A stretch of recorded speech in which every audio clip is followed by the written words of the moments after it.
I went out and tested the world's best budget cameras, but what I quickly realized is that the best budget camera for lifestyle and vlogging is very different than the best budget camera for serious photography and for video, because a good budget camera is very specialized. So in this video, I'm gonna help you find the best budget camera for you, specifically for what you're shooting. So if you're someone that wants an everyday lifestyle camera, something you can carry in your pocket and get photos and videos anytime you want, and you also want it to look better than your iPhone, Sony has recently released the Sony ZV-E10 for this exact reason. The ZV-E10 is an ultra small and compact camera and actually weighs just about the same as your iPhone. It pretty much fits in any pocket or purse, so you can easily keep it close at hand. The ZV-E10 also has a 20 megapixel 1-inch sensor that blows any smartphone sensor out of the water, with a 20mm fixed lens with an aperture of 2.0, which is the perfect lens for this kind of camera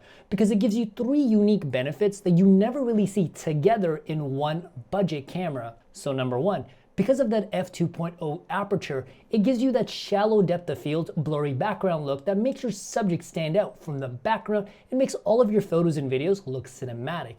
Because of that fast aperture, it also lets you get really good low light photos and videos, and without a doubt looks better than even the iPhone 14 Pro. But number 3, and my favorite thing about this camera, is the wide 20mm lens. It's the perfect lens for vlogging, group shots, selfies. Because it's such a wide lens, it can pretty much see everything around you without giving you that weird fisheye GoPro look. Plus, it has a flip out screen so you can see yourself when recording if you're doing vlogs or sit down talking content like this.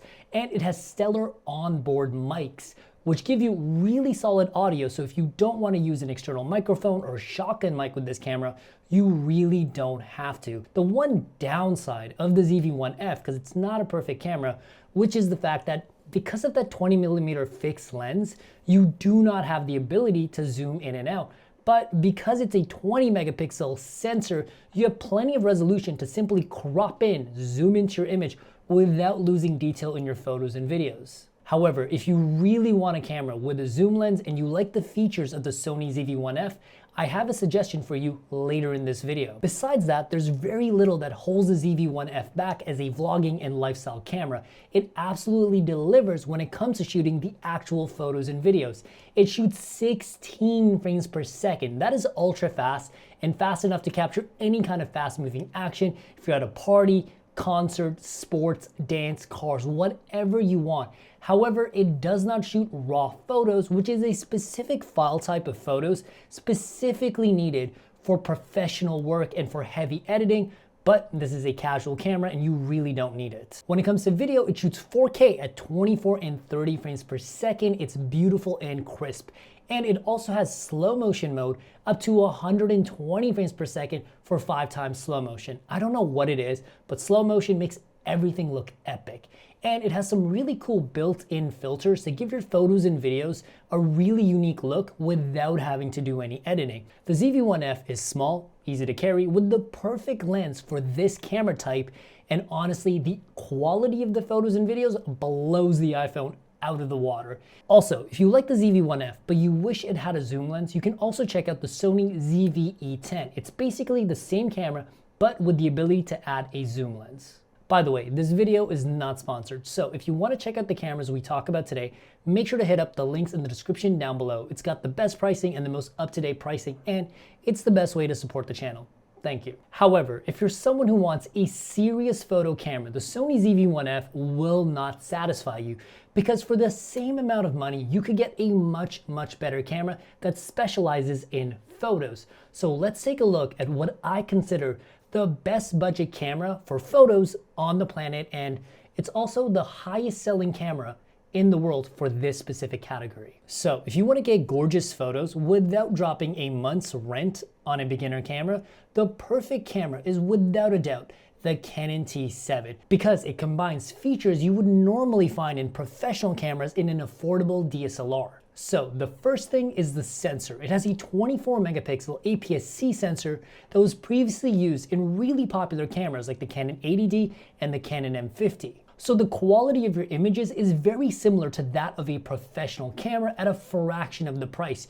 you'll only really start to see a difference when you crank the ISO in low light situations and the shooting speeds. So let me explain what that means. The Canon T7 will shoot at 3 frames per second, which is perfect for portraits, landscapes, scenic photos while traveling or hiking, anything where you just want to capture the moment in crisp quality. And it shoots 14-bit RAW, which is a professional file type for serious editing and color grading. If you're a photo enthusiast, you will definitely want to edit your photos, and this camera is definitely going to allow you to get the maximum flexibility with your photos. And the second thing that I love about the Canon T7 is the Canon EF lens mount.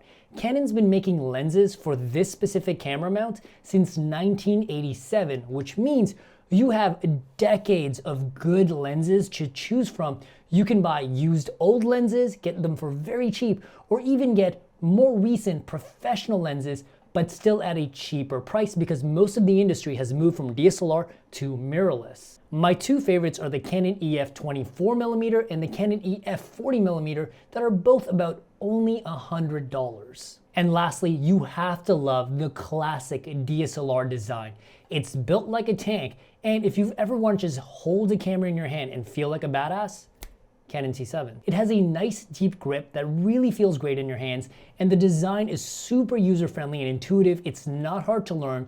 You can easily pick up this camera and start taking really good photos within a few days. And if you're lazy, the auto mode is also really good. So what's the catch? The video in this camera really isn't that great. It shoots full HD at 24 and 30 frames per second in pretty good quality, but the autofocus in video mode just falls apart. It's fantastic in photo mode, but in video mode just falls apart, and this really isn't a camera that I would ever recommend for video. However, if you like the look and feel of a DSLR and you want video as well, the Nikon D3500 is the best budget DSLR that also does great video.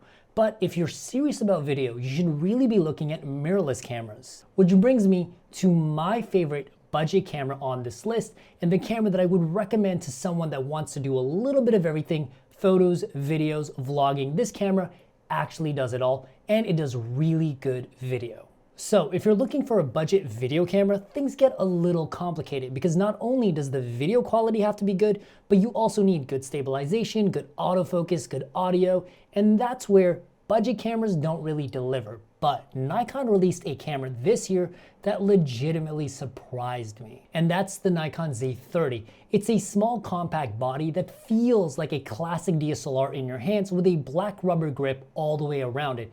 But it's a mirrorless body without a viewfinder that makes it extra compact and small. And controversial opinion, but I'm kind of over looking through these tiny little viewfinders. I rather use the monitors and the screens on the back. The Z30 has a big, beautiful side articulating screen, so you can easily get high angle and low angle shots, but you can easily see exactly what you're recording and if it's in focus. The sensor in the Nikon Z30 is a 20 megapixel APS-C sensor. Now 20 megapixels is lower than the competition, which is generally 24 and 26. But the lower megapixel count on the 20 megapixel sensor actually makes the Z30 better in low lights. And I promise you will not see a quality difference. Your photos and videos will still be tack sharp. But the real reason your photos and videos will look so good is actually the 16-55 zoom lens that this camera comes with, which also has a vibration reduction so you can get steady video even with shaky hands. As a beginner general purpose lens, I would honestly give it 10 out of 10. And when it comes to photos and videos, there's a few features in the Nikon Z30 that are actually going to help you shoot better photos and videos than any other camera on this list. When it comes to photos, it's going to shoot at 11 frames per second with phenomenal autofocus, so you can get any kind of fast moving action, whether you're getting shots while traveling, sports, cars, whatever you want. And it also shoots 14-bit RAW, which is going to give you the best quality for your photos, so if you want to do some serious editing, it is available to you. But video is where this camera really impresses, because this is the camera that I highly recommend if you're serious about videos. It does 4K at 24 and 30 frames per second, and it is crisp. It is shockingly good for a beginner 4K camera. And it also has 120 frames per second for 5x slow motion. The Z30 is probably the best camera you can get right now for travel videos and travel vlogs. But why is that? for two major reasons. One, the audio on board is tack sharp. It's even better than the audio for the ZV-E10. You really do not need an external microphone. I took this camera for vlogging in New York for almost a week and I never had any audio issues. Second, the autofocus. If you're gonna be shooting video a lot, you're gonna need good autofocus. You wanna be able to focus on getting your shot rather than making sure everything's in focus. And the autofocus in the Z30 is really impressive. One, it has touch autofocus, but it also has intelligent face and object tracking. So you can simply tap something on the back screen and it will automatically start tracking it, even if it goes off screen. And all of this is going to allow you to simply pick up your camera and easily get great footage without having to fuss around with a bunch of technical dials. If you're a creator, a YouTuber, someone that's really serious about vlogging, this is a camera that I really recommend. Nikon also sells a creator kit that comes with an external microphone, a vlogging handle. If you're serious, I highly recommend picking that up as well. Along with the creator kit and all of the cameras that we talked about today, I'm gonna leave links in the description down below for the best pricing and the most up-to-date pricing. And also, this video is not sponsored, so checking out the links in the description down below is the best way to support the channel, and we genuinely appreciate it. With that being said, guys, I'll see you in the next video or wherever I see you. Peace.